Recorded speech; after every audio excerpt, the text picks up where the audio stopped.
a l'OPEG y a sus miembros por invitarme a participar en este seminario tan interesante, tan apasionante y que llega en un momento tan determinante para la evolución de la política educativa en este país.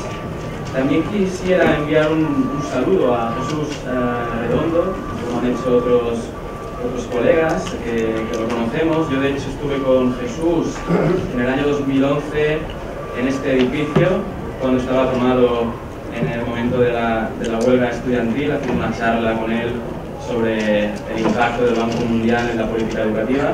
Así que bueno, es una verdadera lástima que no pueda estar con nosotros hoy, pero espero que se recupere bien pronto. La petición que recibí de los organizadores de este seminario era hablarles de alguna manera sobre la política educativa de la privatización educativa. No tanto entender cuáles son los efectos de la privatización, que de hecho de esto hay ya muchos estudios y son muy importantes para también articular luchas y argumentos, sino mi objetivo es darles a entender de qué manera se privatiza la educación. Muy en la línea de lo que ha hecho antes Norman, pero en base a una investigación que es un poco diferente, que hice con unos coautores en la Autónoma de Barcelona, Clara Fondevila y Adrián Zancafo. Y antes de presentarles en qué consistía el estudio, en este punto 2, les voy a presentar algunas de las políticas en las que intentábamos fijarnos, porque como ha explicado también Norman y el profesor Anderson esta mañana, hay muchas caras de la privatización y no se concreta en una sola política este movimiento global de la privatización en educación. El punto fuerte de mi presentación será la presentación de estos resultados del estudio, que son estas diferentes, en concreto 6 trayectorias a la privatización educativa, y finalizaré concluyendo el estudio. Empecemos. Tipos de privatización. Hay 1000 maneras de clasificar la política de la privatización educativa. Considero interesante intentar desempaquetar este tipo del mapa de la política educativa en privatización en base a 2 variables, la provisión y la financiación. También ha salido aquí bastante, lo hablaba Romuald, el hecho de que muchas veces la privatización no se da de una forma pura, sino que híbrida. Y de hecho, al mezclar estas 2 variables podemos ver la complejidad del tema. Evidentemente, cuando hay financiación pública y provisión pública, podemos considerar que no hay privatización, estamos hablando de un sistema educativo con escuelas públicas gratuitas. Pero la cosa empieza a complicarse cuando la provisión sigue siendo pública, pero lo que sí privatiza es la financiación. Aquí estamos hablando de la introducción de cuotas escolares, universitarias o su aumento, el crédito estudiantil, que de esto saben bastante en Chile, la introducción de la publicidad en los centros educativos, lo que se conoce como responsabilidad social corporativa. Serían posibles medidas, posibles políticas privatistas. En el otro lado tendríamos que la financiación es eminentemente pública, pero lo que se privatiza es la provisión. Aquí tenemos el sistema de vouchers como el chileno, también como el sueco, como el que hay en muchos estados de Estados Unidos, las famosas escuelas charter, subsidios de las escuelas privadas. Esto es lo que se acostumbra a llamar en la literatura académica como cuasimercados o alianza público-privado. Y finalmente tendríamos el caso más radical, en el cual se privatiza tanto la provisión como la financiación. La emergencia de escuelas privadas, la escolarización en casa sería una forma muy radical de privatización, un fenómeno muy grande, por cierto, en Estados Unidos, las tutorías privadas, lo que se conoce como el shadow education, un fenómeno muy impactante en países asiáticos, y lo que también voy a explicar en la tarde de hoy, que son las escuelas privadas de bajo coste, escuelas privadas que no son de élite, sino que van dirigidas a la población más vulnerable, un fenómeno que ha crecido muchísimo en muchos países. Y aquí, como les digo, es donde se acostumbran a encontrar estos híbridos entre lo público y lo privado que hacen que a veces sea difícil distinguir lo que es privatización de lo que no lo es. Afortunadamente Romuald también habló de esta clasificación famosa de Ball and Udall que distinguen entre la privatización exógena y endógena. Esta, de nuevo, se puede traducir en políticas muy diferentes.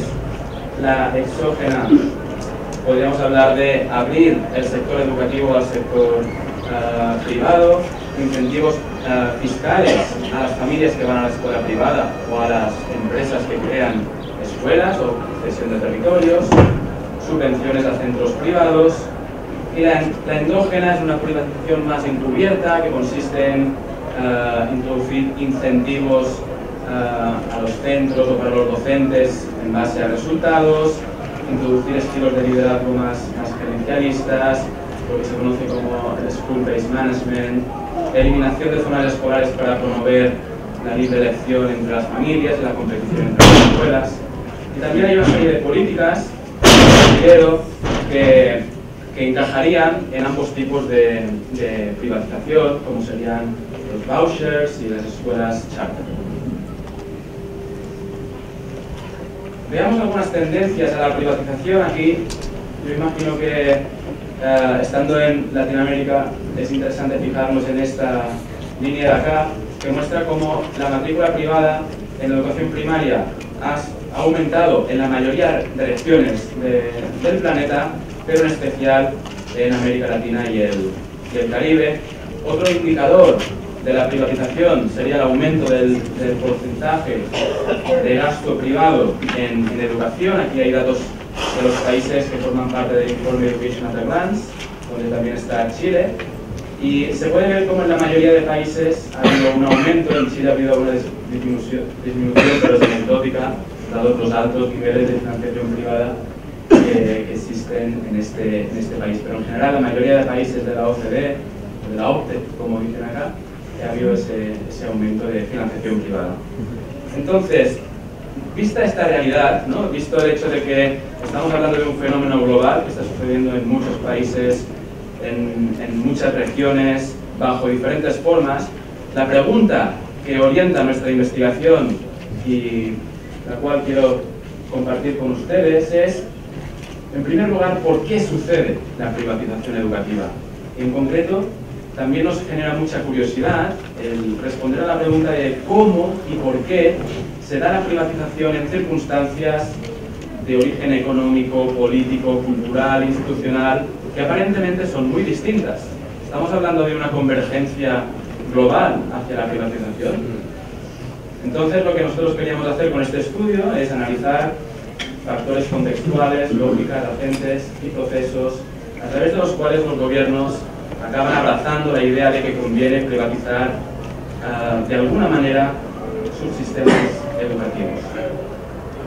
También nos interesaba fijarnos en entender el rol que juegan agentes no estatales a la hora de promover la privatización, pero también resistir a este tipo de tendencias.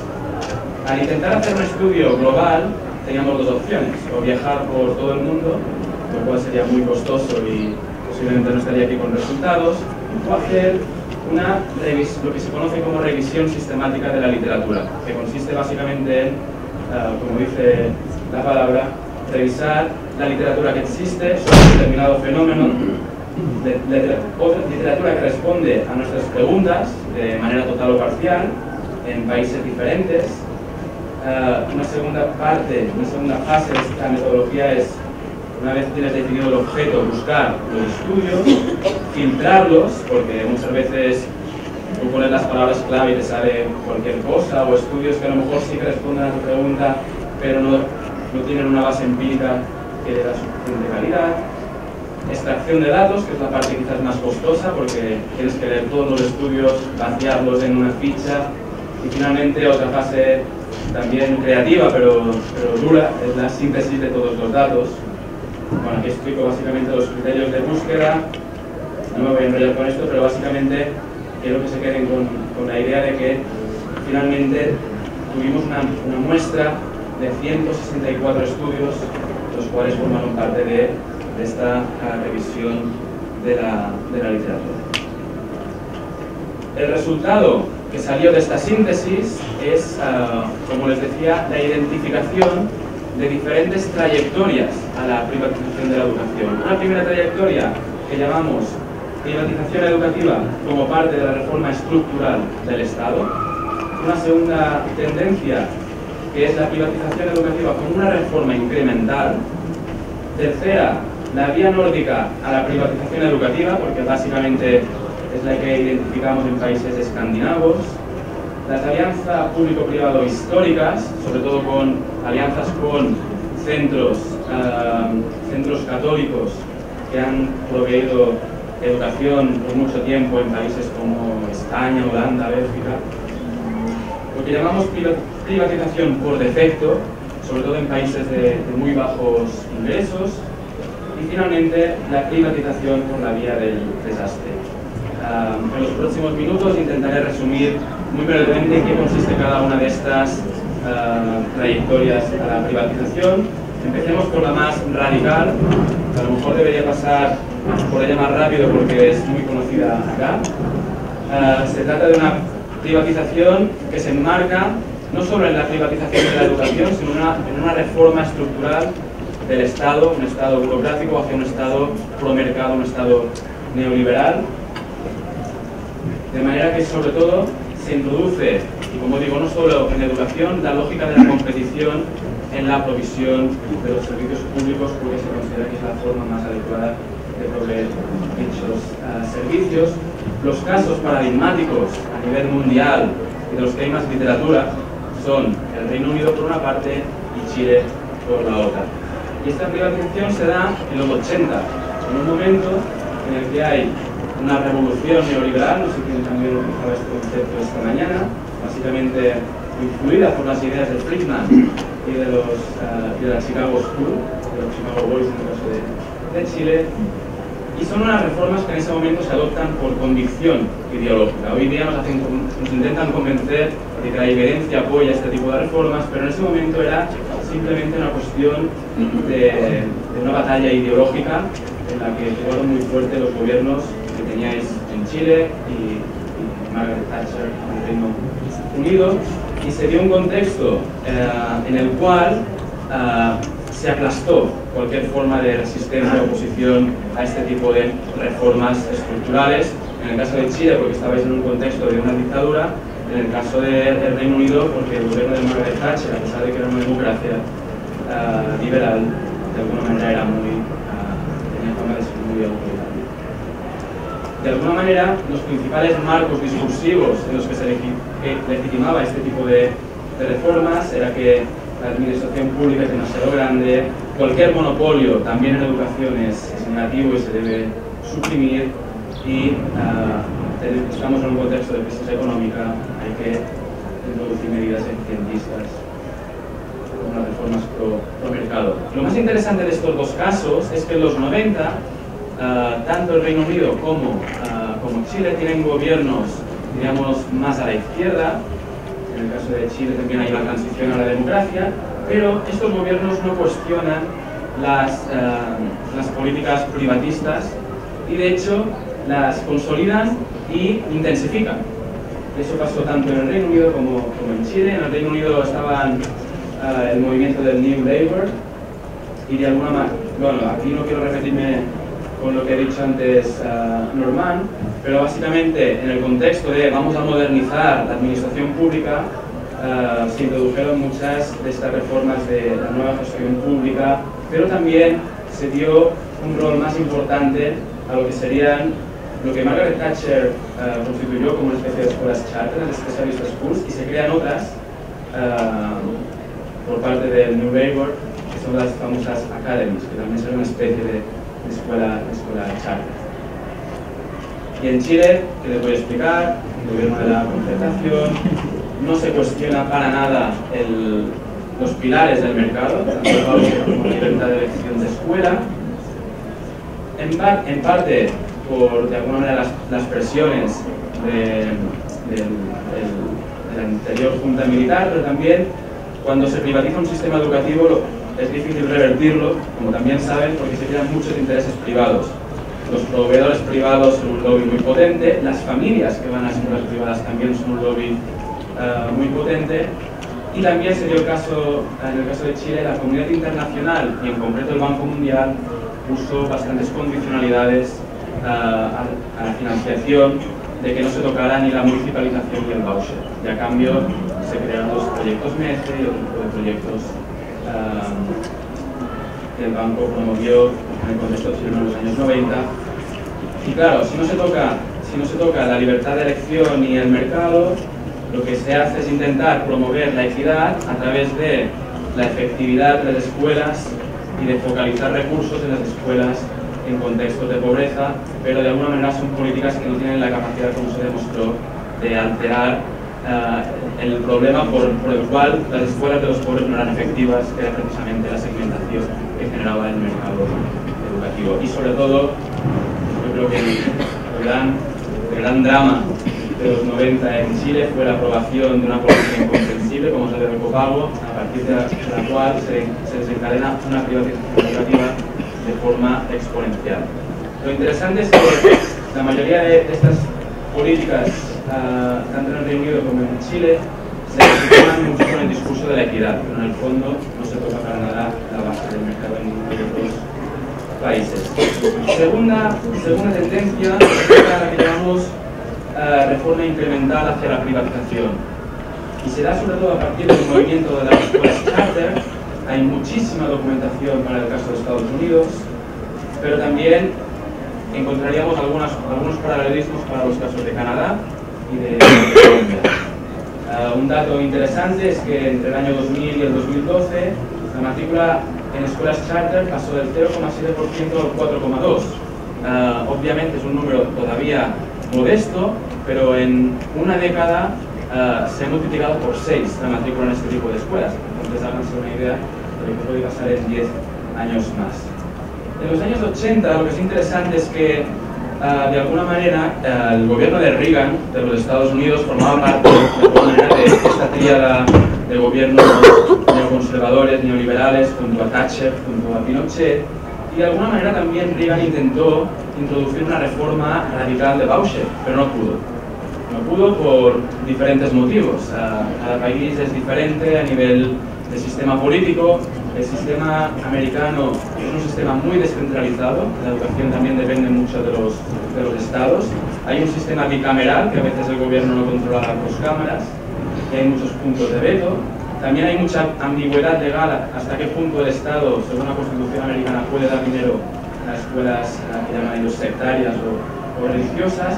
Y también en ese momento se asociaba mucho la propuesta del voucher a propuestas radicales de mercado, porque eran propuestas que venían de Milton Friedman y ya lo conocían bien muchos sectores. En cambio, en los años 90 sí que empieza a triunfar la idea de las charter schools en contraposición a la idea del voucher. ¿Por qué?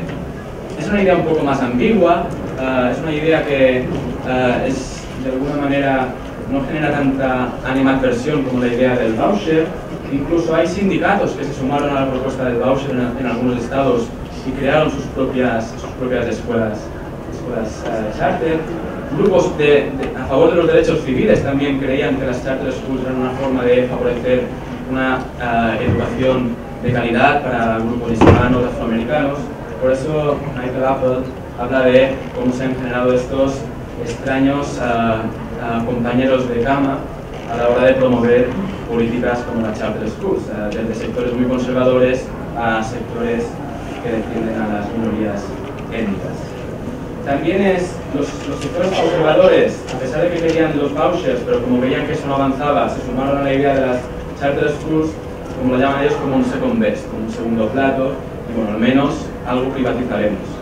Y para la clase política, tanto gobernantes republicanos como demócratas, se da la coincidencia de que aprobar legislación tiene riesgos esa política. De hecho, incluso el Partido Republicano, que es el partido más conservador, no le gustaba mucho la idea de los vouchers porque sus votantes veían que con el voucher podían venir a su vecindario o a su escuela grupos pobres, afroamericanos, etcétera, etcétera. Entonces, lo de los charter era una cosa un poco más segura. También está el rol clave que han tenido los think tanks en Estados Unidos a la hora de promover este tipo de políticas y cómo han manipulado la evidencia, como muy bien muestra Lubienski. y también el apoyo que han tenido de la filantropía, como explicaba antes Gary Anderson. Es increíble la cantidad de recursos que ponen estas fundaciones privadas como Bill Gates y compañía a la hora de promover legislación charter, legislación privatizadora. O también muchas veces lo que hacen este tipo de fundaciones es financiar directamente a las escuelas charter. Aquí algunos reportes del periódico. La Fundación Walmart también está de alguna manera dando apoyo al movimiento de las charter. Y esto es una tabla muy interesante de un artículo precisamente de Christopher Lubienski que muestra cómo en Washington DC hubo un referéndum sobre si se aprobaba esta ley, que era una ley a favor de las escuelas charter, y se hizo una campaña que se llamaba Yes on esta ley, y encontró Christopher datos de la cantidad que pusieron las diferentes corporaciones y diferentes fundaciones filantrópicas para apoyar únicamente la campaña de a favor del sí o del no. Millones y millones que se destinaron simplemente a promover, supongo que a comprar también bastantes votos a favor de esta ley, a favor de las escuelas charter en DC, que después de 3 intentos con tantos recursos se acabó aprobando. La tercera vía, la tercera trayectoria de la privatización es la vía nórdica, como llamamos nosotros, la privatización educativa, que se da en países que no te esperarías que haya privatización, porque son países con estados del bienestar muy fuertes, y además sucede que la promoción o las bases de la privatización las han puesto los partidos socialdemócratas, que aparentemente son los que defienden un estado del bienestar un poco más fuerte. Los casos donde hay más literatura son el de Dinamarca, Finlandia, Suecia y Noruega, pero sobre todo en Suecia y Noruega ha habido reformas más radicales. En los 90 en Finlandia se discutían propuestas muy radicales a favor de la privatización, pero pasó una cosa interesante, que es que salió en el año 2000 el informe PISA.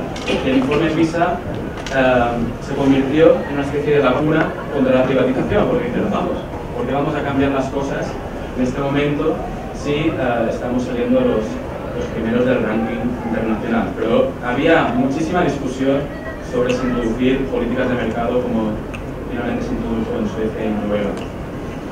Tenéis que entender esta tendencia a la privatización en el contexto de los años 90 en Europa, caída del muro de Berlín, triunfo de la ideología neoliberal a escala planetaria, pero sobre todo en Europa, en el contexto de la Unión Europea, y una cierta crisis de legitimidad del estado del bienestar. Y claro, los partidos socialdemócratas aquí tenían dos opciones: o hundirse o intentar transformar el estado del bienestar para seguir manteniendo de alguna manera su hegemonía política. Y eso es lo que intentaron hacer.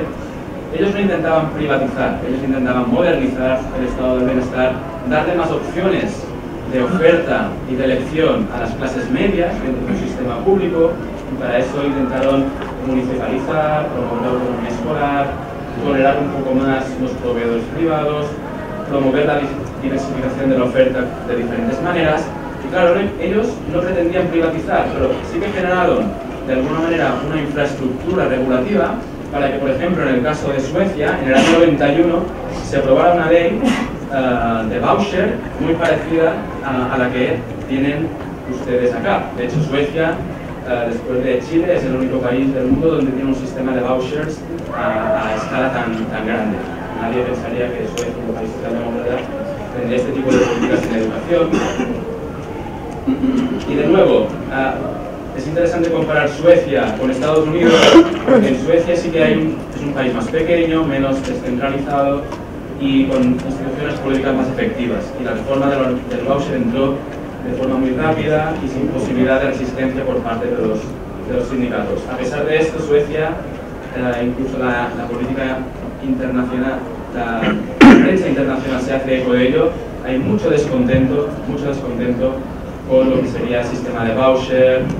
Algunas cadenas de escuelas han cerrado, como John Bauer, y dejaron 29 escuelas cerraron de golpe y el Estado tuvo que asumir la responsabilidad. Los resultados en PISA no han parado de descender, y por estos y por otros motivos hay muchísimo descontento en el país escandinavo.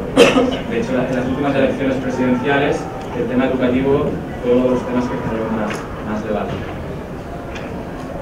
Luego están las alianzas público-privado históricas. Aquí no quiero enredarme mucho porque es un camino mucho más antiguo, más histórico, como decimos, y se dan en países donde hay una tradición histórica de provisión educativa por parte de la Iglesia católica o protestante.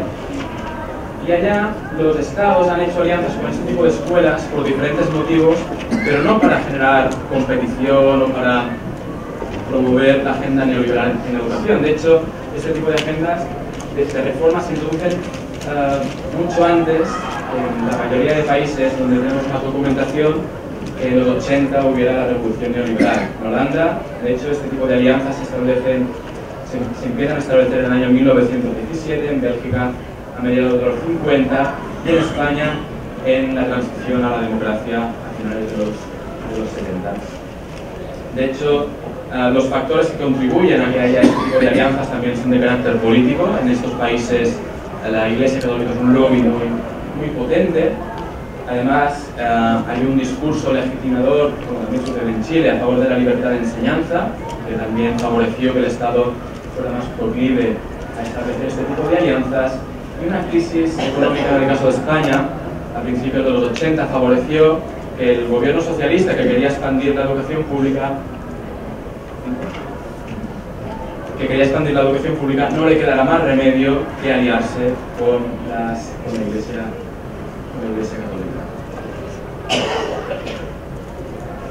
Católica. Cuando desempaquetamos lo que sería la evolución de la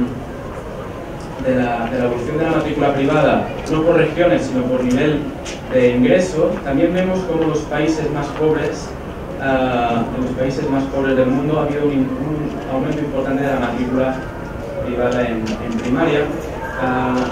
Y eso yo creo que se debe a lo que consideramos esta quinta trayectoria a la privatización, que es la privatización por defecto. Y aquí ya no me puedo enrollar mucho por falta de tiempo, pero tranquilos que tenemos algunos artículos sobre el tema para compartir con quien tenga curiosidad, que básicamente responden a una falta de capacidad de los gobiernos más pobres, falta de capacidad o de voluntad política de responder a una creciente demanda en educación. Y eso ha hecho que surjan de alguna manera, de una forma muchas veces espontánea, pero cada vez más promovida por actores como el Banco Mundial, lo que se llaman escuelas privadas de bajo coste. Y hoy día hay cadenas muy importantes de este tipo de escuelas, como las Bridge Academies, las Omega Schools, en países africanos. Pero Perú, por ejemplo, sería un país en el cual también ha habido un crecimiento exponencial de este tipo de escuelas, destinadas a la población muchas veces más pobre. Esta me la salto, pero básicamente la idea central es cómo los lobbies a favor de la educación privada o organismos internacionales han encontrado un terreno fértil a lo que sería la privatización en situaciones de desastre, gracias a la situación de urgencia, de excepcionalidad legal que se genera en este tipo de contextos, sea porque hay un terremoto, sea porque hay un huracán o una guerra, no solo son catástrofes naturales. Pero esta sería una trayectoria también muy particular y no tan presente, pero importante desde el punto de vista de la economía política. Y ya para acabar, una reflexión más metodológica. Espero haber demostrado que la metodología de la revisión sistemática de la literatura tiene mucho potencial para entender la economía política de la reforma, aunque también tiene limitaciones. Por ejemplo, a mí me sorprendió que se hablara muy poco de las resistencias en los artículos estudiados, del rol de los sindicatos docentes, casi ausentes en la mayoría de estudios. Claro, es una limitación porque sabemos que son importantes, pero no lo dice casi nadie. También porque hay muy poca investigación publicada en relación a muchos países donde sabemos que también seguro que hay privatización, pero no están recogidos en las bases de datos internacionales. Y también, para concluir más a nivel de contenidos, espero haber demostrado que se puede hablar de un movimiento global hacia la privatización educativa, pero que tiene muchas manifestaciones. Y no solo manifestaciones de política, sino también muchas manifestaciones de cómo se llega a la privatización. Como digo, por razones, procesos políticos muy diferentes.